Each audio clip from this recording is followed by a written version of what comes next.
Welcome, everybody, to Scale's headquarters. We are so excited to host the voice AI community here today. Next up, we have Seth, who leads product engineering at Vapi. Previously a Duke alum focused on safety research, Dave has helped scale Vapi to over 600,000 developers and 1 billion calls, which is a lot of calls. He's currently focused on leading the engineering behind 99.99% of uptime and regulated compliance. And today he's presenting on the guardrails at the speed of voice. Dave, over to you. Thank you. Hi, everyone. I lead product engineering at Vapi. Today I'm going to talk about an exciting applied ML problem that we've been working on and some very super early experiments we've done as we explore the solution space of possibilities. And so we'll start with the problem requirements and then try to narrow down possible approaches. Let's get into it. The thing I'm most excited about in voice is that it's one of the clearest ways that frontier AI becomes a real superpower for ordinary non-technical users. And this comes with a few big challenges. The first one is, scaling infrastructure, making a very complex, real-time, distributed, fault-tolerant system. The second one is making all of that accessible to non-technical users and allowing non-technical users to instruct and shepherd these agents as they encounter, the long tail of use cases in the wild. And the third is, all of this raises the stakes in highly regulated industries like banking, healthcare, insurance. Silent agent misbehavior is not just a product bug. It can be an expensive regulatory event. And so if you take a bank as an example, having an agent say something innocent like invest in the S&P 500 for long-term gains, it can actually be pretty risky because that's investment advice. This matters a lot. Every highly regulated industry has its own version of this. And so the focus of this talk is, can we make it possible for a non-technical user to label a few examples and use those to learn business-specific guardrails? And can we deploy those guardrails in the hot path of a real-time voice interaction without degrading the end-user experience? And so we'll talk about 3 product and usability-driven constraints on the problem space: latency, cost, and quality. Let's start with the first, latency. So here you have a typical voice cascade pipeline. A person says something, the transcriber outputs text, it's fed to an LLM, the LLM streams tokens. We want to accumulate enough tokens to have something intelligible to say, and then we send those chunks to a voice model, which speaks them out loud. And let's say we have an LLM streaming at 150 tokens per second, and we send that to a voice model in 10 token chunks. Let's say, heuristically, 10 tokens is intelligible enough for a voice model to speak out loud. And so that means every 60 milliseconds or so, we're sending a chunk to a voice model. And this is our opportunity. If we want to intercept the LLM generation and evaluate it before it gets spoken out loud by the model, we need to do it under 60 milliseconds to maintain the existing latency SLA on the hot path. And so what are our options? There's 3 options. The first is you either call a big frontier model, like a GPT 5.4 class model with high time to first token. There's network cost. You might end up in a queue behind other requests on shared compute. There's time that it takes to actually do the inference, especially if your request was not cached. The second choice is use a smaller hosted model like Haiku, which is similar but slightly lower latency. And then the third option maybe is to use a small language model, host it yourself, maybe a less than 1 parameter model, and inference it on the same compute as the rest of the call pipeline. And maybe we'll get lower latency, we'll find out. Second problem, we want to evaluate every chunk after it's received, right? So in the 60 millisecond waiting room before it's sent to the voice model, that's a lot of inference. Voice is a very high volume use case, and the cost of the guardrail has to be orders of magnitude less than the cost of the rest of the pipeline. Otherwise, it's too cost prohibitive.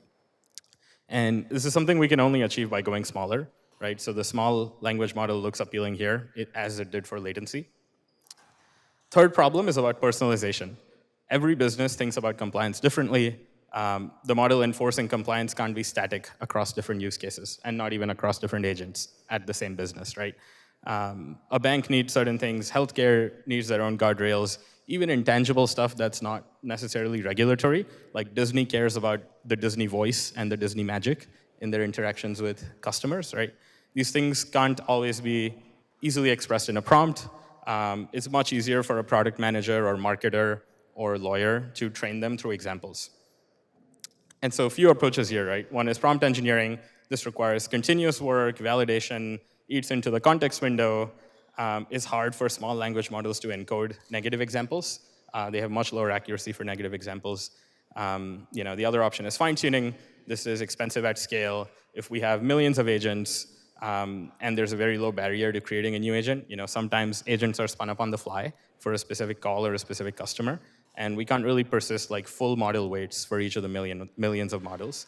And so the obvious answer here is to do some low-rank adaptation, train some small adapters, like maybe a couple dozen megabytes, on the same underlying small language model. And so we did a simple experiment, like, hey, this is an idea. Is it even feasible?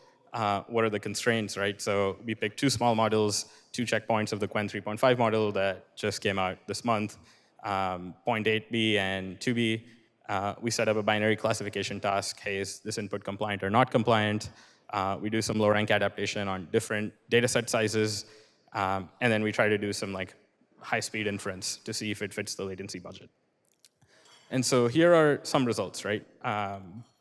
On the right, we have the latency budget. Yes, we can get it under the threshold of 60 with minimal optimization. This is P50 latency on an H100 GPU, which is obviously overkill, but the goal is to demonstrate feasibility. On the left, we have the F1 score against the number of training samples. So how many examples does the product manager or marketer or lawyer need to label to feel good about the agent? And we see for both the 800 million parameter model and the 2 billion parameter model, until 50 samples, training is pretty unstable. 100 samples is a pretty sweet spot. After that, it's all 90 plus F1 score. And so just some quick results, right? To sum up, what did we learn from this? We learned that in mission critical settings, safety has to be three things. It has to be cheap enough to run continuously, fast enough to sit in the speech path, and customizable enough that it can be adapted for each agent. And that design space seems to point towards LoRA-adapted small language model-based guardrails. And early evidence based on this experiment suggests that 100 to 200 examples might be enough to get it done. Two future directions are possibly active learning, like suggesting which of the next examples encountered in the wild should be labeled by the non-technical user, and continual fine-tuning, right? Like the model can keep adapting and training itself, maybe with a much bigger teacher model that's labeling samples. And that was the talk. Let's talk more right after. We're also hiring.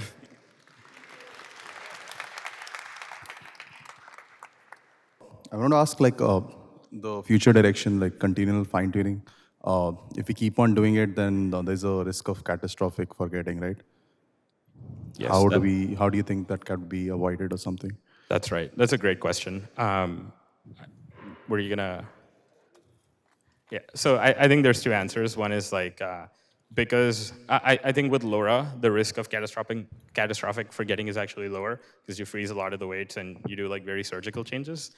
The second one is all of these changes, you need a continuous integration and deployment loop. You need to run simulated testing.